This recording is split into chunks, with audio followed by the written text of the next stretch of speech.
Salam alaikum. Merci de me rejoindre pour cette nouvelle vidéo dans laquelle on va corriger l'exercice numéro 4 de la première série concernant le chapitre sur le travail et énergie potentielle de pesanteur et aussi l'énergie mécanique. Lisons d'abord l'énoncé de cet exercice. On considère une tige homogène S de masse M égale à 0,5 kg et de longueur 2L est égale à 60 cm qui peut tourner dans un plan vertical autour d'un axe fixe delta, passant par son extrémité O', donc l'extrémité de la tige. Le moment d'inertie de la tige par rapport à l'axe delta, passant par le point O', et J delta est égal à 1,5 fois 10 à la puissance moins 2 km fois le mètre carré. On repère la position de la tige par l'abscisse angulaire, donc l'angle θ que fait O' A0 avec O' A. Première question, on écarte la tige d'un angle θm égale à 30 degrés par rapport à sa position d'équilibre stable. Donc la position d'équilibre stable, c'est lorsque la tige est ici, dans la position verticale. Et on la lâche sans vitesse initiale. Donc on la lâche de cette position-là. On considère que les frottements sont négligeables et on prend la valeur de l'intensité de pesanteur dans cet exercice, 10 newtons par kilogramme. Question 1.1. Calculer les travaux des forces qui s'exercent sur la tige entre l'instant où la tige est lâchée et l'instant où elle atteint la ligne verticale pour la première fois. Donc vous voyez que l'énoncé est un peu lent.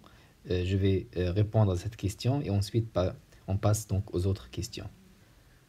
Alors pour calculer ces travaux, on doit d'abord bien sûr spécifier les forces qui s'exercent sur la tige. D'accord ? Alors, lors de son déplacement, la tige est soumise aux forces suivantes. Donc, je vais le représenter sur ce schéma. Bien sûr, il y a le poids. Le poids, il a toujours comme point d'application le centre d'inertie du corps solide, donc de la tige dans ce cas. Il y a aussi donc l'axe de rotation delta, la réaction de l'axe de rotation delta qu'on va noter ici par R. D'accord ? Donc, il y a deux forces qui s'exercent sur la tige et donc on va calculer leurs travaux.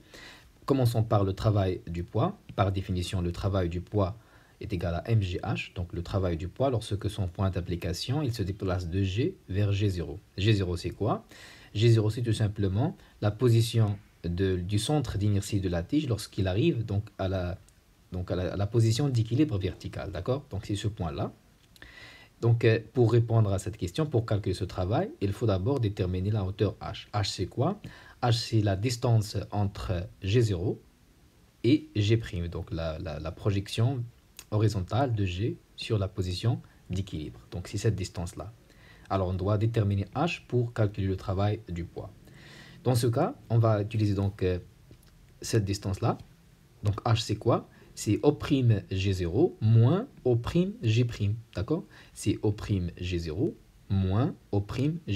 Et on va utiliser ce triangle pour déterminer, bien sûr, O'G', tandis que O'G0, c'est L, parce qu'ils ont donné dans l'exercice que la longueur de la tige, c'est 2L égale à 60 cm, donc toute la tige.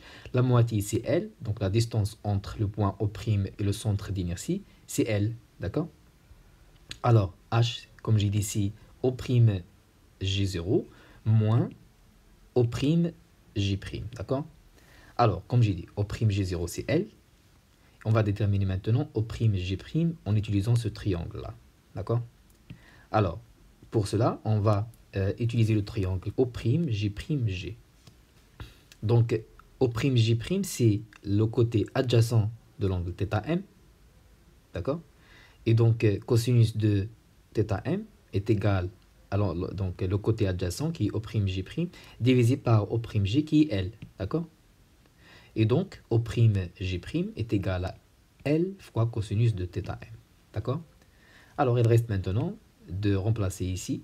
H est égal à O'G0 qui est L, moins O'G' qui est L cosinus θm.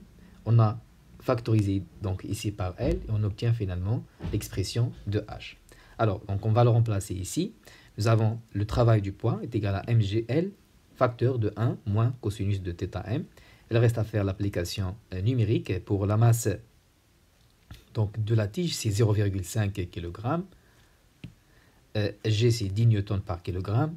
L, si, donc, L, si 60 divisé par 2, c'est 30 cm. Il faut la multiplier par 10 à la puissance moins 2 pour la convertir en mètres. Donc, c'est 30 fois 10 à la puissance moins 2, facteur de 1, moins cosinus θm. Donc, θm, c'est 30 degrés. D'accord? Alors, on trouve finalement la valeur du travail du poids est égale à 0,20 joules. Donc, voici le travail du poids. Ensuite, on passe pour calculer le travail de R. Bon, pour le travail de la réaction de l'axe de rotation delta, on sait que l'axe delta est fixe. Donc, la tige, il tourne autour de l'axe delta qui est fixe. Ça veut dire que le point d'application de cette force-là, il ne se déplace pas. D'accord? Et puisque le point d'application de la force R ne se déplace pas, on sait que dans ce cas, le travail de cette force-là est nul. Donc, le travail de la réaction R est 0. D'accord? Donc, voici la réponse à la première question de cet exercice. Passons à la deuxième question, la question 1-2. En appliquant le théorème de l'énergie cinétique entre les instants susmentionnés, ça veut dire donc l'instant où la tige est ici, et l'instant donc où il arrive donc à la position verticale. Donc la position verticale ici, c'est l'instant final, ici c'est l'instant initial, d'accord? Alors donc on déduire donc dans ce cas la vitesse angulaire de la tige lorsqu'il passe par la ligne verticale. Alors donc on va tout simplement appliquer le théorème de l'énergie cinétique. On va commencer comme d'habitude par le système étudié qui est dans ce cas la tige. Ensuite, pour le bilan des forces, comme j'ai dit, nous avons deux forces qui s'exercent sur la tige, le poids et aussi la réaction de l'axe de rotation R. Appliquons le théorème de l'énergie cinétique sur la tige entre l'instant de lancement, ça veut dire l'instant de lancement de cette position-là, et l'instant de son premier passage de sa position d'équilibre stable. D'accord? Donc, dans ce cas, la variation de l'énergie cinétique, donc c'est l'énergie cinétique de l'état final. Donc, j'ai noté ici la vitesse angulaire oméga 0, c'est lorsque nous sommes ici, moins l'énergie cinétique, donc lorsque la tige est à la position initiale, d'accord, est égale donc à la somme des travaux du poids et aussi la réaction de l'axe de rotation delta. Pour la réaction de l'axe de rotation delta, nous avons dit que c'est 0, d'accord, et donc il reste ici à simplifier un peu cette équation-là parce que nous savons que lorsque la tige est ici, sa vitesse est nulle. Donc ça veut dire avant de lancement. D'accord? Et dans ce cas, bien sûr, la vitesse angulaire est 0 parce que donc il est immobile, il est donc au repos. Ça veut dire qu'oméga est égal à 0. Et ce qui reste donc de cette équation-là, c'est 1 demi g delta oméga 0 carré est égal à le travail du poids. Et on peut bien sûr déduire à partir de cette équation l'expression de oméga 0. D'abord, donc oméga 0 carré, c'est le travail du poids fois 2 divisé par g delta. Donc on va faire l'application numérique directement en ajoutant donc la racine carrée pour se débarrasser de ce carré-là. Alors nous avons oméga 0 est égal à la racine carrée. Donc 2 fois le travail du poids qui est 0,20 joules divisé par J delta. Donc J delta est donné dans l'exercice. C'est 1,5 fois 10 à la puissance moins 2 kg mètre carré. D'accord? Alors on trouve finalement que la valeur de la vitesse angulaire de la tige lorsqu'il passe par la position verticale, la position d'équilibre stable, est égale à 5,18 radians par seconde. Donc voici la réponse à la deuxième question, la question 1-2 de cet exercice. Passons à la question suivante, la question 1-3. Alors, calculer l'énergie mécanique de la tige lorsqu'elle traverse la ligne verticale pour la première fois et déduire l'énergie potentielle de pesanteur de la tige à l'instant de libération. D'accord? À l'instant, donc on libère donc la tige de sa position ici. On choisit l'état de référence EPP égale à 0 de l'énergie potentielle de pesanteur, le plan horizontal passant par le point A0 comme montré sur la figure. Alors, donc, commençons par le calcul de l'énergie mécanique de la tige lorsqu'elle traverse la ligne verticale pour la première fois. Alors, donc, d'une manière générale, on sait que l'énergie mécanique, il s'exprime dans le cas d'une rotation par cette expression-là. Voici l'énergie cinétique et voici l'énergie potentielle de pesanteur. Donc, Z0 ici, c'est la cote de l'état de référence par rapport à l'axe OZ, qui est donc dirigé vers le haut dans cet exercice. Et bien sûr, L'état de référence, comme je viens de dire, EPP égale à 0, il correspond au plan horizontal passant par le point A0. Et le point A0, bien sûr, il est de cote Z0 égale à 0. Donc Z0 ici est égal à 0. Il ne reste donc l'expression de l'énergie mécanique dans ce cas est égale à 1 demi G delta oméga carré, qui est l'énergie cinétique, plus mgz. Donc Z c'est quoi? Z c'est la cote donc, du centre d'inertie lorsque la tige arrive à la position verticale. Donc c'est la cote du centre d'inertie G de la tige. Et dans ce cas, bien sûr, au passage donc de la ligne verticale, Z est égal à L. D'accord? Donc c'est le point G0 que nous avons, donc que j'ai montré ici. Bien sûr, c'est ici, d'accord? Donc Z, dans ce cas, c'est ce point-là, c'est la cote de ce point-là. Et A0, G0, donc c'est L, d'accord? Bien sûr, G0 au prime, c'est L aussi, parce que la longueur de la tige, c'est 2L, d'accord? On va remplacer ici Z par L. Alors, voici l'énergie mécanique lorsque la tige passe par la ligne verticale. Donc, je l'ai noté par EM0, ça veut dire donc lorsque la tige arrive au point, donc à la ligne verticale, passant par le point A0, d'accord? Donc, j'ai remplacé Z par L. Et on peut faire l'application numérique maintenant. Nous avons l'expression de, disons, la valeur numérique de G delta, c'est 1,5 fois 10 à la puissance moins 2 kg mètre carré, fois donc oméga carré. Donc oméga carré, pardon, donc ici c'est oméga 0. Donc lorsque la tige est ici, donc on a calculé déjà oméga 0, c'est 5,18 radians par seconde. Donc ici, pardon, c'est oméga 0. Plus M, donc la masse de la tige, c'est 0,5 kg, fois G qui est 10 newtons par kg, fois L, donc qui est 30 fois 10 à la puissance moins 2 mètres. Et on trouve finalement la valeur de l'énergie mécanique lorsque la tige passe par la ligne verticale est égale à 1,70 joules. Donc c'était la première partie de la question. Et ensuite, il faut déduire l'énergie potentielle de pesanteur. D'accord? Alors nous avons comme information dans l'exercice que les frottements sont négligés, ça veut dire qu'il y a la conservation de l'énergie mécanique. Et donc, bien sûr, selon le principe de la conservation de l'énergie mécanique, lorsque la tige est à cette position-là, est égale à l'énergie mécanique lorsque la tige est à cette position-là, EMA, d'accord? Donc, je l'ai noté par EMA ici. Est égale donc à l'énergie mécanique de manière générale, parce que donc, elle est conservée, donc on la note par l'énergie mécanique EM. Et de plus, lorsque la tige donc, est lâchée, est libérée de cette position-là, bien sûr, au début, sa vitesse angulaire égale à 0. Donc, nous l'avons vu ici aussi, d'accord? Donc, là, dans la deuxième question.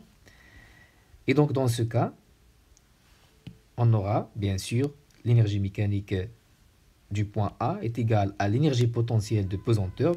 Ça veut dire qu'on remplace ici oméga par 0. Il ne reste seulement l'énergie potentielle de pesanteur, d'accord? Est égale donc à l'énergie mécanique. C'est pour cela qu'ils ont dit qu'il faut déduire, d'accord? Ça veut dire qu'on va donc déduire ça des questions précédentes.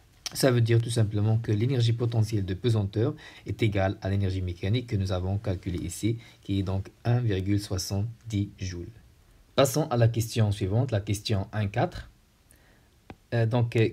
Quelle est la vitesse angulaire oméga 0 à laquelle la tige doit être libérée de sa position initiale θm égale à 30 degrés pour qu'elle arrive avec une vitesse nulle à sa position d'équilibre non stable lorsque θ égale à 180 degrés. On donne dans ce cas, ça veut dire lorsque θ égale à 180 degrés, donc la position d'équilibre non stable, on a la cote du point G, dans ce cas, Zg égale à 2L. Donc c'est une question intéressante. Donc, je vais utiliser le schéma que vous voyez ici pour expliquer la question avant de répondre. Alors, nous avons la tige ici à cette position-là. C'est lorsque θ égale à θm. Donc, c'est 30 degrés, d'accord? Donc, on va libérer la tige de cette position-là et on veut calculer la vitesse angulaire donc, au moment de libération pour laquelle la tige doit arriver donc à la position d'équilibre non stable lorsque θ égale à 180 degrés avec une vitesse angulaire nulle. D'accord? Donc, on veut calculer cette vitesse angulaire pour arriver à cette position-là avec les conditions que vous voyez ici. D'accord? Alors, répondons à la question. Pour répondre, donc, on va tout simplement calculer l'énergie mécanique pour les deux cas, pour les deux positions, ça veut dire la position de départ et la position d'équilibre non stable. D'accord? Et on va extraire donc à partir de ces énergies mécaniques l'expression de oméga 0. Commençons d'abord par donc lorsque la tige arrive à sa position d'équilibre non stable, ça veut dire lorsqu'il arrive à cette position-là, lorsque donc θ égale à 180 degrés. Dans ce cas, l'énergie mécanique est donnée par EM égale à donc l'énergie potentielle de pesanteur égale à mgzg. Il n'y a pas d'énergie cinétique parce que nous avons dit lorsque la tige arrive à cette position-là, oméga est égal à 0. Et on sait que l'énergie cinétique, il s'écrit bien sûr en fonction de oméga, et donc c'est 0. Il ne reste seulement l'énergie potentielle de pesanteur égale à mgzg. Et ils ont donné dans l'exercice donc l'expression de Zg, c'est 2L.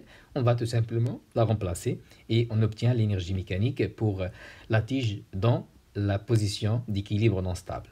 Ensuite, on va faire la même chose, mais maintenant, à cette position-là que vous voyez sur la figure, ça veut dire au moment de libération de la tige. Dans ce cas, l'énergie mécanique, c'est la somme de l'énergie cinétique et l'énergie potentielle de pesanteur. Donc ce qu'on cherche, c'est oméga 0. Et j'ai noté l'énergie mécanique dans cette position-là par EM0. D'accord? Alors, la différence ici, c'est que, bien sûr, Zg ici est différente de Zg ici. Bon, c'est pas la bonne notation, mais bon, il fallait que je prenne par exemple J'. Mais c'est pas grave, d'accord? Donc Zg ici, c'est pour cette position-là, d'accord? Et Zg ici, c'est la position d'équilibre non stable. Alors, on va déterminer Zg en utilisant cette figure-là, d'accord? Zg, c'est quoi? C'est tout simplement la cote de ce point-là, du centre d'inertie de la tige. Donc, si ce point-là, autrement dit, c'est cette distance-là, d'accord? La distance entre donc le plan horizontal passant par l'origine de l'axe OZ et le point que vous voyez ici, la projection du centre d'inertie sur la côte, sur l'axe des côtes OZ, d'accord? Alors, donc, comment déterminer cette distance-là? On va tout simplement utiliser le fait que cette distance-là, c'est quoi? C'est A0, G0 plus tout simplement G0, G, d'accord? Alors, nous avons Zg, c'est A0, G0 plus G0, G, d'accord? A0, G0, c'est quoi? C'est la moitié de la tige, donc c'est L, d'accord? Parce que la longueur de la tige, c'est de L, et donc A0, G0, c'est L, d'accord? Pour G0, G maintenant. Donc on va déterminer G0, G en utilisant le fait que nous connaissons O' G0 et O' G, on peut la déduire à partir de ce triangle-là. D'accord? Nous avons donc G0, G c'est quoi? C'est O' G0 moins O' G. O' G0, c'est quoi? C'est L. Donc O' G0, c'est L. C'est l'autre moitié de la tige. D'accord? Donc ici c'est L. Ici c'est L, donc la somme c'est de L comme je l'ai dit, d'accord? Et pour O'G, on va utiliser bien sûr le triangle que vous voyez ici.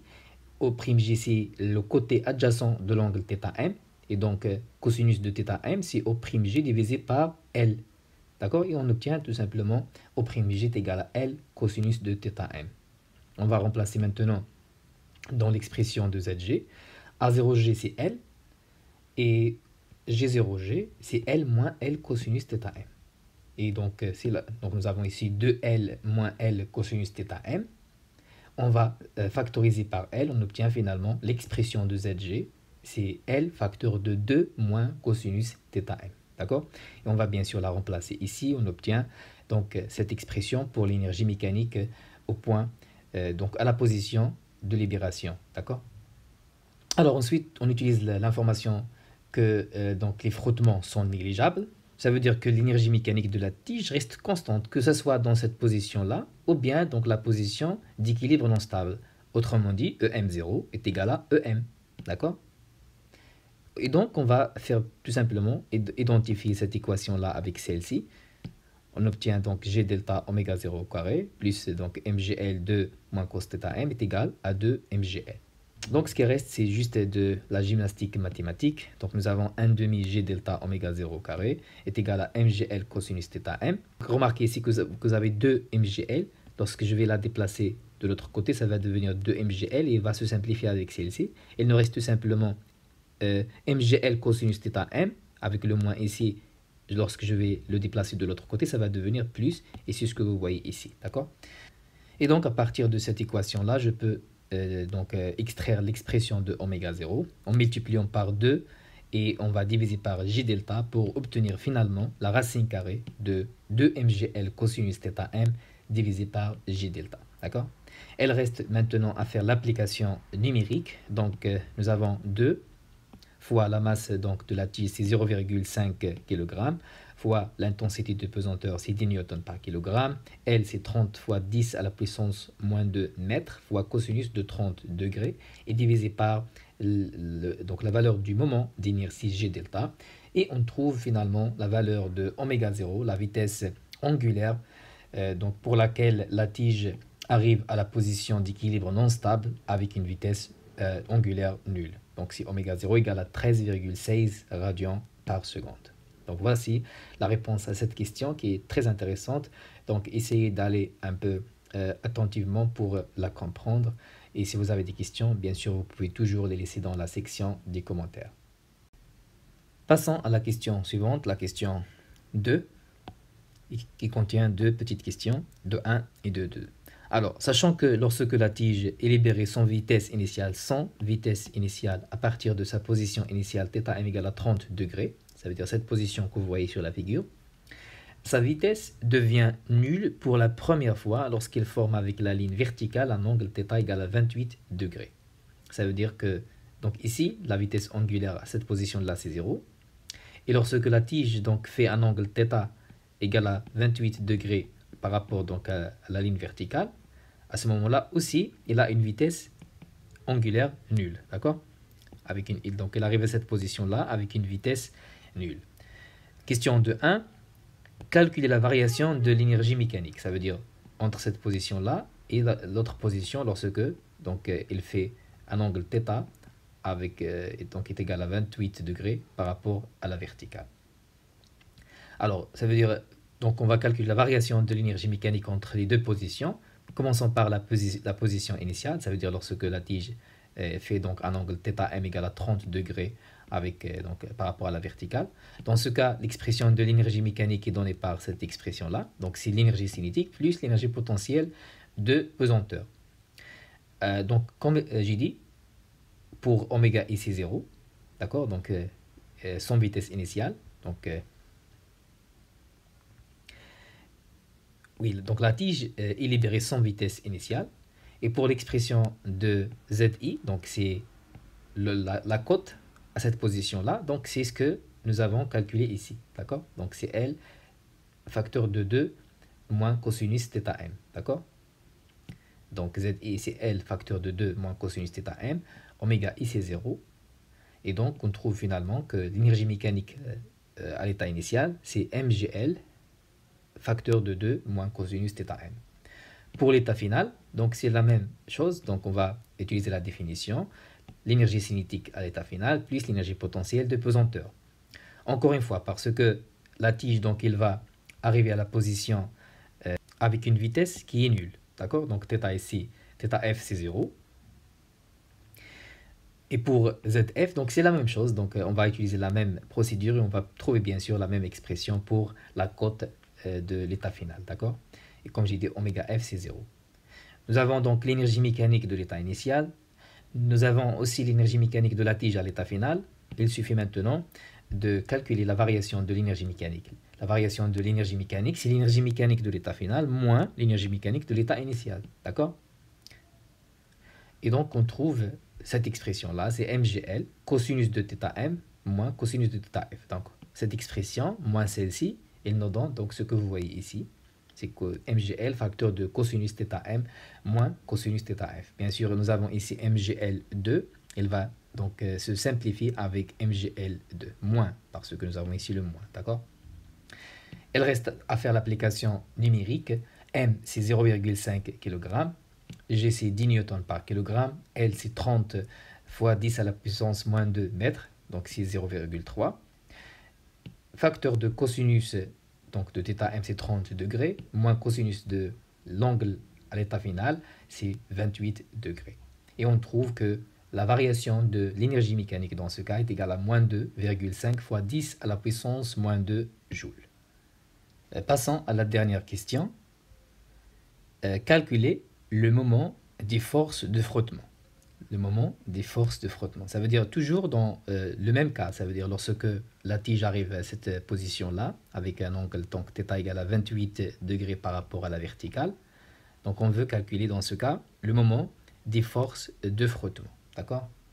Bien sûr, ici on va utiliser les informations que vous avez vues dans le cours, notamment le fait que lors de rotation de la tige autour de l'axe delta, les forces de frottement agissent comme un couple de moments constants.